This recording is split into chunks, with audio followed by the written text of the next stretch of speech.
you're not just going to get it off of one post. How many times has their followers seen the product? How high value is the product? Are you targeting the right demo? So it's a lot of test and learn and patience.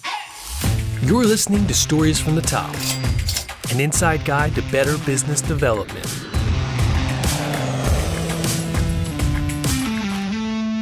We are here with Lauren Roth, an influencer marketing professional based in New York. Lauren, for those who aren't familiar with you and what you do, can you just give yourself a little introduction?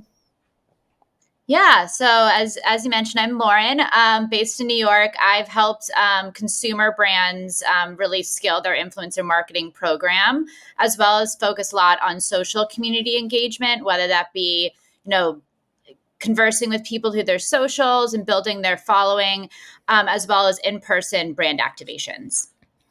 Very cool. And yeah, we were talking before the show. Can you share a little bit about what you went to school for? I know there isn't an official influencer marketing degree yet. So what was your original path?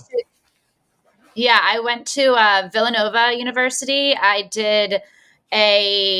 was in the communications school and I specialized in PR, very traditional PR, which I think was great. And then I later on got a second degree at Parsons in fashion marketing. But yeah, at the time when I was doing both degrees, honestly, influencer marketing was just beginning and it kind of didn't get to its full potential. And I would say until like a few years ago. Mm-hmm. Yeah. So what were your plans originally? Like, obviously that didn't really exist at the time. What were you attempting to do or hoping to do? Yeah. So I was really wanting to do fashion. And so I started out, I was a rep for Rent the Runway's college ambassador program. And then I got offered a position at Rent the Runway in New York as like a stylish, as customer service person, which I think helped me in the long run because I understood how to talk to people, to customers, which I think really sets you up for any position professionally. And I thought I kind of wanted to stick in the PR fashion realm.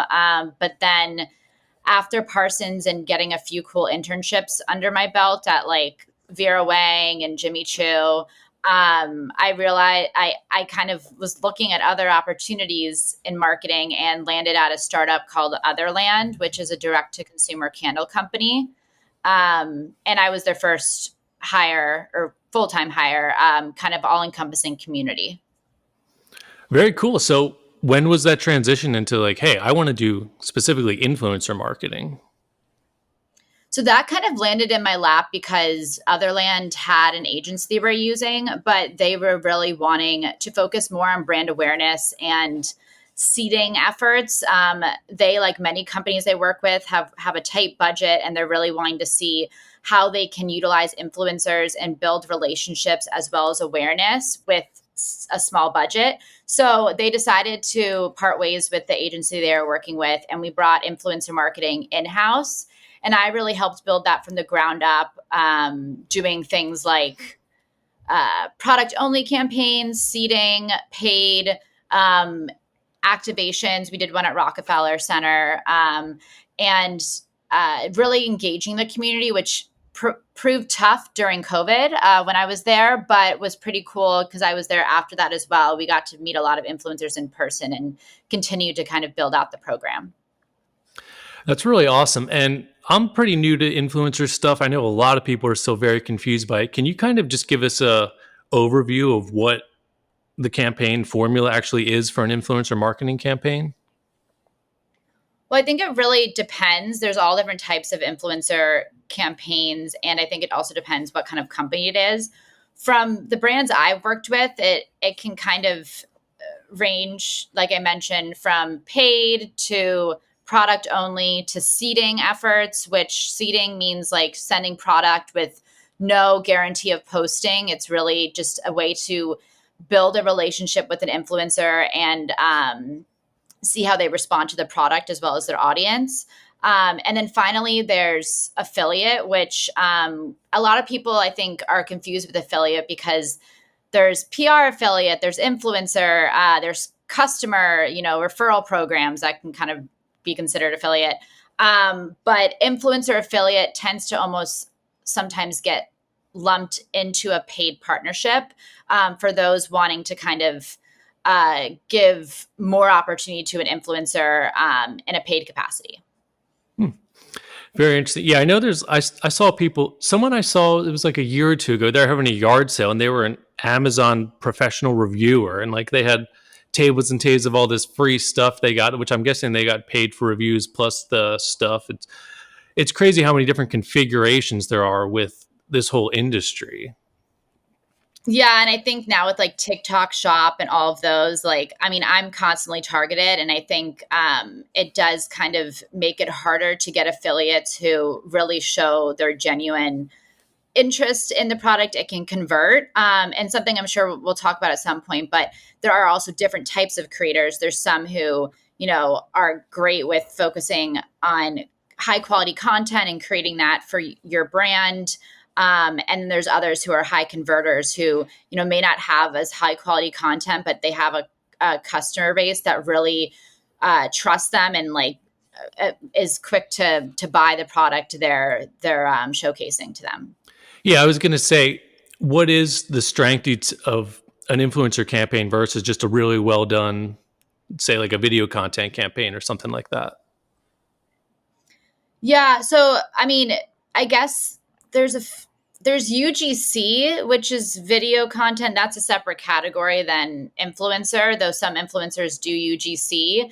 I'd say from like a content perspective, like you're wanting to see, impressions, reach, likes, engagement. Whereas with a paid converting type of influencer campaign, you're wanting to see, conversion through links provided to the influencer, saves for potential purchasing in the future that can kind of tell you like, okay, customers are interested, they're wanting to go back, or followers. And I think too, separate from like content influencers, with influencers you're working with to get sales, you're not just going to get it off of one post. I have some clients who are like, oh, I'm shocked, we didn't get sales off of this. And I think there's a lot of things to consider there when it comes to conversion with influencers. How many times has the influencer, their followers seen the product? How high value is the product? Are you targeting the right demo? So it's a lot of test and learn, and patience when it comes to the conversion side of things with influencers. Mm-hmm. Yeah, and I don't like to use the word funnel in marketing. I feel like it's kind of been destroyed by so many people. But yeah, it's like you really do need to know where in the process this campaign is going to be used and how many times. Like I'm sure there's probably so much stuff to map out ahead of time, let alone like Yeah. evaluating who the influencers you want to work with are and if they're even going to be a good fit.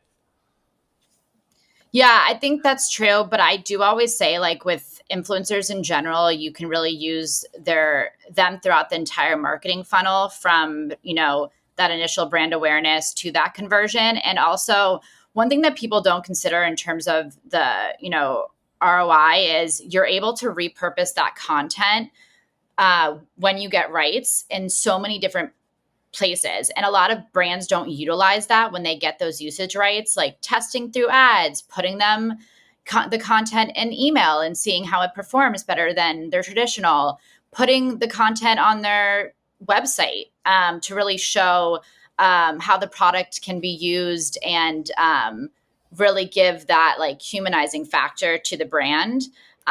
So I think like that's one thing that like you have to work with other people on your team, but there's so many ways to utilize influencers outside of sales, and really kind of bring them into the full process when it comes to the product and marketing it.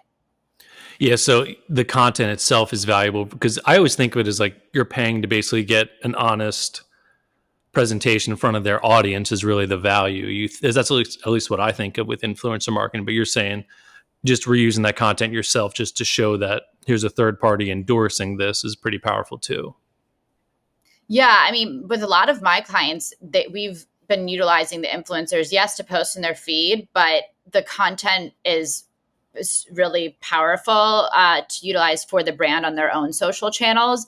Plus, like it's much less expensive than doing a full photo shoot. You can sometimes get, product in exchange for content. Usually I don't love doing that because I think, influencers, this a lot of it is their job and you want to show their value. So I do like kind of skewing that, getting that content for the brand through UGC content creators, which I mentioned briefly, and they can be influencers, but they're not posting the content they create on their channel. We're paying them to create content for us that we only utilize for the brand. What is UGC? So UGC is there's some different terms going on, but UGC is user generated content. Oh, So okay. it can be content that your customers post about you and tag you in. But there's also now things called UGC content creators where they're creating content that showcases the product, and is high quality and for a brandery purpose and not for the it's not something that the brand's requiring that creator to put and show to their followers. So it's less expensive and but still really high quality. So yeah, there's twofold. I think UGC content creators are huge, and I think it's also just a great separate way of getting income for influencers if they're not getting the paid partnership deals. And it's a little bit more affordable of an option for startups who want that type of influencer style content but can't pay to work with an influencer to put it on their actual feed. Hmm. So what is the process to evaluate and pick out an influencer for a campaign? I know there's so many niches. It gets so deep. You can shoot for the stars with someone like, oh, let's get Joe Rogan to sponsor this versus this guy has 500 followers, but they're exactly who we want to see this. Like, what is the process? Does it just come down to budget to start? Yeah. Well, it comes down to budget. It comes down to what they're hoping to get out of the program, whether that be conversions or content. Um, I take a twofold approach. So, first off, I think don't go after creators. I mean, go after creators that you think who are already a brand fan. Number one. Number two, go after the people that probably are pretty much your demo, but also test different genres. Like just because uh, you're a skincare brand, don't partner with only skincare people. Try testing a skateboarder or someone that it could just be a little bit different of a content, and you'd be reaching a different audience that may not be seeing skincare content on repeat from that influencer. So it's a new audience, and I think people see a lot of surprises in terms of conversion and brand affinity through influencers of different genres than they'd expect. Secondly, from a finding influencers, I like to do a twofold approach where I manually go through influence or through social channels like TikTok and Instagram and YouTube and look for keywords, look under brands that are similar in product and see who's been tagging them. I even look under cool restaurants in New York City, who's going to those. Those are probably the people that would be the right demo. They'd be able to afford our product. They're really into this type of thing in their life. So there's a lot of creative ways to do it manually. I also always think it's helpful to work with a platform from a search perspective, but also from a analytics perspective. It makes it a lot easier. And some platforms like Aspire, they have a campaign hub where influencers can apply to the campaign and a brand can give what they're looking for, what their budget is, all that type of stuff. And the brand can also bring in influencers they find and invite them to apply to the campaign. So there's a lot of different ways people do it. It's just based on budget. And these platforms, unfortunately, right now, a lot of them are pretty expensive. So you have to make sure the brand's really ready to invest in influencer marketing and has someone to run the program to its fullest. Yeah. Do you like using a database of finding influencers or just a direct relationship without the like platform as the middleman? What do you find most like effective? I think I mean, I love because I love searching. I love looking on a platform. I mean, looking on the social platforms like TikTok and Instagram and YouTube. But I recently was speaking with Archive, which is a platform that actually is focused on social listening, but they're creating a um, creator search engine, and it's pretty cool. Like it's pretty AI generated, where you can kind of type in things like, you know, morning routine focused on the eye area or something, and it will pop up influencers who talked about that recently, and you can kind of find things that way. So if you're really getting specific, I think a platform's super helpful. If you're really in like the testing and kind of just like mass outreach, I think the search on just general platforms like TikTok and Instagram is a good way to go. And it's, yeah, affordable. Yeah, I was going to say, I'd imagine too, like you'd want to kind of ingratiate yourself in the influencer community and see what kind of content they're creating before you just decide, hey, we should do an influencer campaign. Like really understand what these influencers are doing. Yeah, I think that's important. I think also like understanding like are they doing a lot of paid campaigns? How genuine do they come across? Looking at their metrics, like unfortunately with paid, just because of the algorithm, like they don't perform as well as organic. But with FTC guidelines, you really have to post those specific requirements. So really like getting a feel for the influencer and engaging with them before you enter, like you ask them for a paid partnership is important, because like you have to build that relationship from the start and understand them as a creator before just jumping in because you're like, oh, their content performs well, I want to work with them. That doesn't mean it's going to perform well for the brand. So making sure there's synergy is super important. And yeah, so what is the process for tracking the analytics on a campaign? Like, will they just give you screenshots of the back end? Like, how do you quantify like what they've actually done with your campaign? Yeah, so I'm part of a community called Women in Influencer Marketing, and I had a conversation about this because there's a lot of talent managers and influencer marketers on the brand side, and we're like, and I even saw like a LinkedIn post about this recently. Like, are people still sending screenshots of analytics and demos, whatever? Well, unfortunately, like I mentioned, I love a good platform, but they're expensive. So right now, as someone who's consulting for a lot of brands, I have to ask for screenshots, whether it comes to their demo, the their analytics prior to a campaign and also during. So when I'm not working through a platform with analytics, I ask for the influencer posts that they posted about the brand. I ask for stats after 1 week. So those screenshots from saves, clicks, comments, even like DMs they got about the brand. I like to learn like what conversations are happening that we can't see.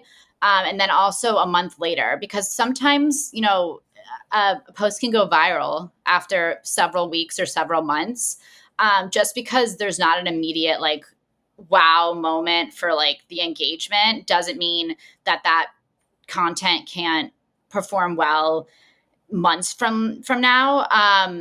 Though something to consider with that, when tracking analytics and just in general is kind of what's being put behind it in terms of paid spend, and also what rights you have as a brand to boost or to put through paid ads, but it does change kind of how the post performs.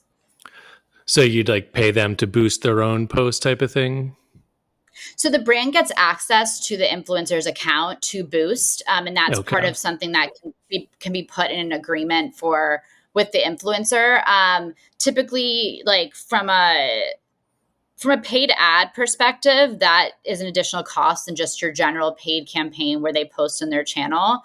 Um, but yeah, that's something the brand has to get access to through the influencer's account. Yeah, I feel like I guess it all comes to budget, but like you probably want to go big or go home with it almost. Like if you're going to pay someone to do it, you might as well go that extra mile and pay to boost it as well and make sure you're going to reach as much of their audience as possible.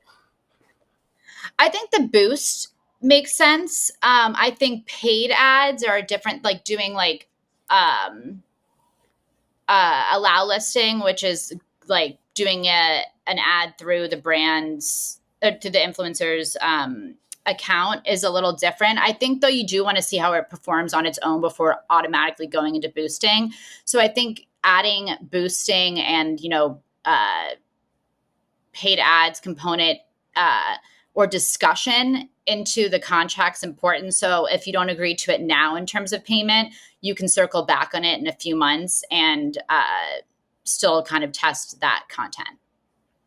So, what size businesses do you think get the most benefit out of it? And is it B2B, B2C stuff, small businesses, startups, or huge people? Like, I guess everyone can get their own piece of it, but who do you think is the most beneficial user of this type of campaign? Well, again, it depends on the type of campaign. It could, if it's, I think it's on their needs. So I'd say like B2B, I've seen a lot of more in that space. I'm not that familiar with it, but I follow, along with a lot of people on LinkedIn who I think it's becoming a big asset for brands. From a D2C perspective, I think that, it is really beneficial, but I think you also don't. I think a lot of brands see it as like, we're going to get a ton of sales through an influencer. And like, that's not the only reason I think you should be partnering with influencers. I think you should be, like I mentioned, utilizing them for multiple parts of the funnel and testing, and having a defined budget. So, like, even if you're not planning on doing paid and just want to do seeding, having something set aside, I think is really important. But and I've gotten this question too, like, what should my budget be? I don't think there really is a budget. I think it's really dependent on, again, what the brand wants out of it, and that will determine budget for the brand and what they can kind of put forth in their influencer marketing program. hmm Yeah, I was going to ask about budget. So, can I give you an example? You could maybe give me like a suggested budget. Like, so if someone wanted to Sure, I'll say, see. I'll see. okay, so let's say I do a lot of writing, and this is true.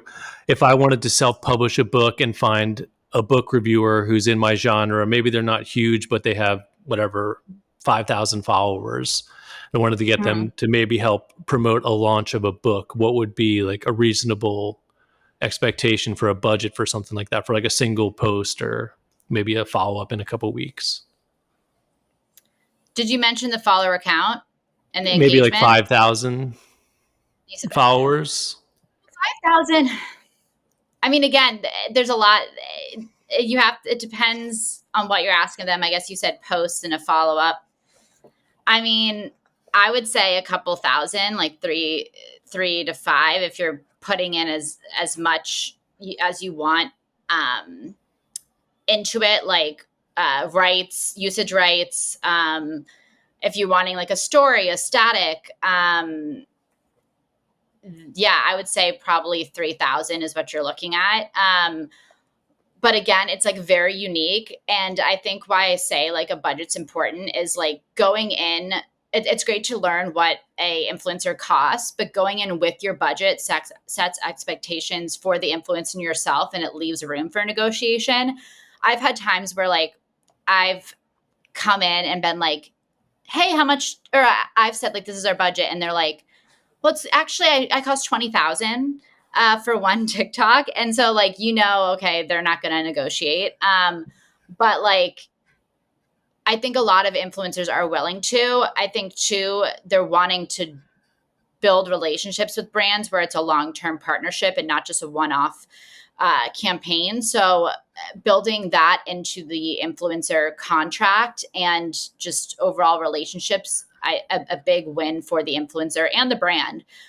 So that can also kind of reduce costs if you're planning on working with them on a long-term basis. Is there any such thing as like an influencer review database? Like, I worked with this person, they were amazing, or stay away from this person, they didn't fulfill their contract? Like, how do you deal with a bad or a great experience? Well, I mean, I'm part of a lot of communities, like I mentioned, like WIM and a few others. No one badmouths anyone. It's really more of a place to learn and connect with people from both sides. But I mean, rumors happen in general, like from LinkedIn to whatever community you're in. I think I see it more, or what I hear about it more, is from the influencer side. And there is a lot of conversation as to like compensation, which really should be kept between a brand and the influencer and not be talked about, because pricing depends on a whole lot of stuff. But I know that there are like some hubs where, people do talk about things. I don't know the names, but I think it's very situational. I think there was something recently that went viral. I forget the brand, but basically, like the influencer got sent product for free for seeding and didn't post about it. And I think the founder of the brand mentioned how like she never posted or something. And like 2 years later, it came to kind of bite them in the butt, where like the influencer spoke badly about them and like vice versa. And it just caused a lot of controversy. So I think just being upfront is really important, and covering all your bases in your contract. So things like disclosure do not happen. And the brand just covered legally is really important. Yeah, I imagine it's like you really got to evaluate that your product or service or whatever is ready to be marketed. It's like any marketing campaign. Like, before you put a bunch of money into this, make sure you're ready and your messaging is good, because even whatever, one of the Kardashians isn't going to sell it if it sucks, you know?